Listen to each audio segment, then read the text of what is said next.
Halo semua, dengan Mimin tampan di sini. Pada kali ini Mimin mau ngebahas episode kedua dari film Vagabond, di mana di sequel pertamanya Gun terluka parah akibat terlempar dari mobil karena bertarung melawan Rayman. Oke yuk, tanpa berlama-lama lagi, mari kita masuk ke filmnya. Semonggo.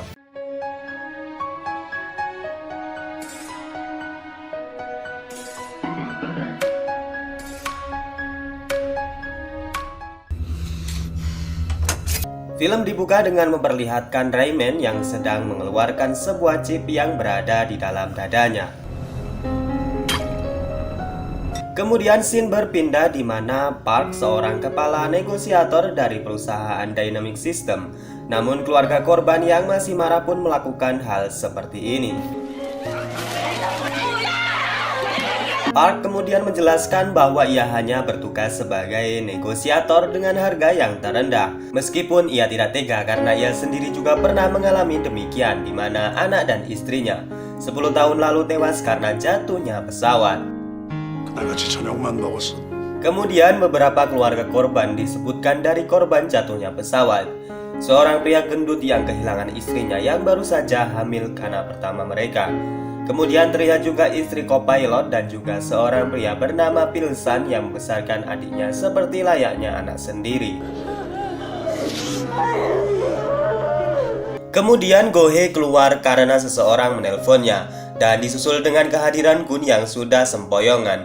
Ia kemudian masuk ke ruangan dan mengatakan bahwa pesawat sebenarnya dibaca oleh seseorang dan ia berhasil selamat. Kemudian semua orang menganggap bahwa ia sudah gila. Namun Gun memiliki saksi, yaitu Go-hye yang saat itu ia melihat mengejar Rayman. Laptop yang berisikan video rekaman Hun di pesawat pun ditunjukkan. Namun di sana sosok Rayman kurang jelas, sehingga Go-hye menyarankan untuk melihat kembali rekaman menggunakan CCTV bandara. Namun saat mereka semua di bandara kembali, wajah Rayman di sini sudah berubah, tidak sama dengan yang ditunjukkan Gun di dalam videonya. Lalu mereka semua pun tak percaya dengan apa yang dikatakan oleh Gun, sehingga di sini Gun nampak kesal dan meyakinkan mereka kembali. Ia mengatakan bisa saja kelompok mereka sudah meretas CCTV di bandara. Namun tetap saja orang-orang tak peduli dan menganggap bahwa Gun sudah sangat stres karena kehilangan ponakannya. Scene berpindah di mana seorang wanita mendatangi Rayman. Disangka Go-hye namun ternyata bukan. Wanita tersebut adalah Busura. Ia menyerahkan dokumen yang berisikan identitas milik Chaldal Gun. Lalu seseorang yang bernama Samael menyuruh Rayman untuk pulang demi keselamatannya. Namun Rayman menolaknya karena hal ini akan memperburuk citra di dalam hidupnya. Di dalam hotel, Gun menyalin video tersebut ke sebuah flash disk dan kemudian ia menyimpan laptopnya kembali ke brankas. Dan kemudian tiba-tiba saja seorang berjubah hitam masuk ke sana dan mencoba mengambil laptop tersebut.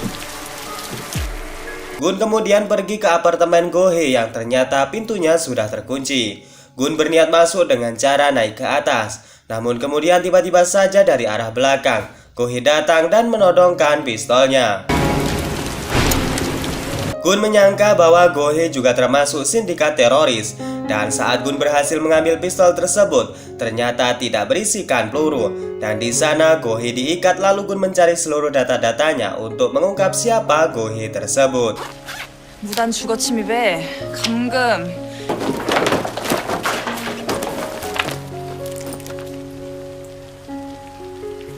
Dan setelah mencari barang-barang Go-hye, Gun menemukan sebuah tanda pengenal yang ternyata dia adalah seorang badan intelijen nasional. Kemudian seorang komandannya yang bernama Min Jae-sik menelpon Go-hye dan mengatakan apresiasinya atas kerja kerasnya selama ini. 부족됐다. 수고 많았다. 근데 저는 언제 복귀하는 겁니까? Gun pun sadar dan percaya bahwa Go-hye adalah anggota dari intelijen negara. Dan setelah ikatannya dilepas, Go-hye kemudian melakukan hal ini kepada Gun. Sebelum pergi, Gun memberikan sebuah flash disk dan meminta bantuan Go-hye untuk menemukan siapa dalang di balik ini semua. Setelah keluar, Gun melihat sebuah mobil yang di dalamnya terdapat seseorang yang sangat mencurigakan. Di dalam rumah, Go-hye kembali melihat isi rekaman yang diberikan Gun kepadanya. Dan kemudian ia meminta bantuan teman intelijennya yang bernama Hwasu untuk memperjelas kata yang dikatakan Rayman di dalam pesawat itu. dan kemudian Hwasuk menyalin video tersebut ke dalam flash disknya. Presiden kemudian mengadakan pertemuan dengan Menteri Pertahanan dan Sekretaris Negara. Dan usut punya usut, pertemuan tersebut membahas rencana pembelian pesawat jet tempur Korea. Dan sangat mengagetkan di mana Menteri Pertahanan mengungkapkan bahwa seharusnya negara membeli pesawat F-70. Dan kemudian perbedaan pendapat tersebut jelas terlihat di mana sang sekretaris mengatakan jika negara harus mempertimbangkan dari opini publik. 될 수 있겠소? 사람 고쳐 쓰는 거 아니죠? Scene berpindah di mana keluarga korban menuju ke pantai Maroko untuk mengenang keluarga mereka yang sudah meninggal. Dan di situ terlihat juga Gun yang sepertinya belum menerima kematian dari keponakannya tersebut. Di sebuah acara lelang pembelian pesawat jet tempur, para publik menyarankan agar Dynamic System mengundurkan diri dari acara tersebut karena mereka sudah dianggap gagal dalam memantapkan kepercayaan mereka. Mendapatkan sebuah celah, Jessica Lee malah membuat Dynamic System tambah anjlok dan berharap perusahaannya lah yang menang dalam tender ini. Go-hee kemudian menelpon kepala badan intelijen psikologis yang bernama Gang dan diketahui mereka mendatangi tempat lokasi kejadian di mana saat Michael dinyatakan bunuh diri. Dan di sini opini di season pertama adalah salah yang telah menganggap bahwa Go-hee lah yang telah membunuh dari Michael. Dan terungkap bahwa Michael adalah teman dari ketua gang di CIA dulu. Dan itu sangat tidak mungkin jika Michael melakukan bunuh diri. Ketua gang lalu menanyakan tentang Michael kepada Jessica Lee dan kenapa ia bunuh diri. Si Jessica lalu mengatakan bahwa ia mengalami banyak masalah dengan rekan wanitanya. Kemudian scene berpindah di mana Gun sedang menghubungi temannya untuk menyebarkan video rekaman saat Hun di dalam pesawat ke situs internet agar semakin banyak orang yang dapat melihatnya. Namun ia sangat terkejut di mana file yang telah ia simpan di drive semuanya telah hilang. Dan begitupun saat ia pulang ke kamarnya, di mana laptopnya sekarang sudah hilang. Gun terlambat mengejar orang yang mengambil laptopnya.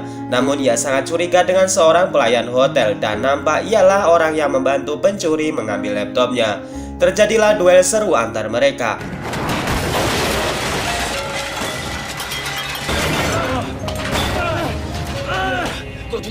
Dan di saat si pelayan tersebut sudah kalah, ia tetap saja tidak mau mengakui kesalahannya hingga kepolisian Maroko datang dan kemudian menangkap keduanya. Di kantor Badan Intelijen Negara, Hwasuk dan temannya ahli IT mendengar percakapan Raymond dalam bahasa Spanyol. Dan temuan tersebut mereka sampaikan ke Go-hee. 내가 다 도로 갖다 놨어. 나중에 기소가 무슨 돼서 할리우드 간다며. Namun kemudian rekannya di kedutaan besar datang dan mengatakan bahwa Gun telah tertangkap polisi Maroko karena suatu kesalahan. Mereka berdua langsung OTW ke kantor polisi dan saat itu juga Raymond masuk ke dalam kamar Go-hee dan kemudian mengambil laptop miliknya. Di dalam jeruji besi, Gun nampak mengingat kembali di mana ia kali pertama mengambil Hun saat di panti asuhan. Dan di saat pulang, Hun langsung memandikan dan juga ia mengatakan bahwa ibunya telah membuangnya. Dan ia berharap sang paman tidak melakukan hal yang sama. Gun kemudian dibawa petugas sipir di sebuah ruangan, di mana di sana sudah ada si pelayan restoran dan Go-hee bersama dengan temannya yang sebagai penerjemah. Kemudian si pelaku tetap kekeh membela diri dan mengatakan bahwa ia hanya seorang pelayan yang marah karena dipukuli oleh Gun. Dan karena hal tersebut Gun bertambah marah hingga dirinya sekarang tidak bisa dikendalikan lagi. Pria tersebut akan dibebaskan dan Gun akan kembali menerima hukuman. Namun Gun tak tinggal diam dan kemudian ini yang ia lakukan.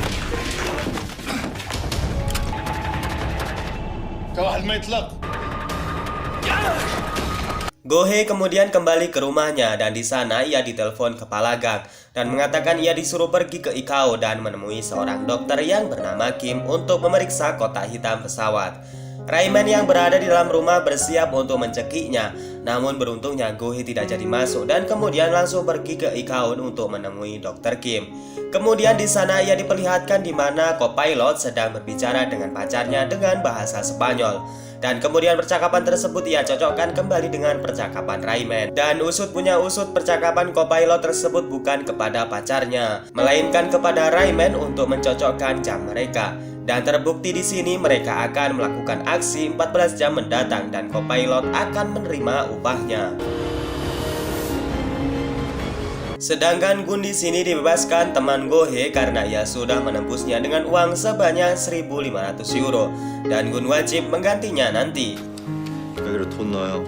Dan setelah ia menelaah lebih lanjut, Go-hye menyimpulkan bahwa pesawat telah dibajak oleh teroris. 테러 당한 것 같아요.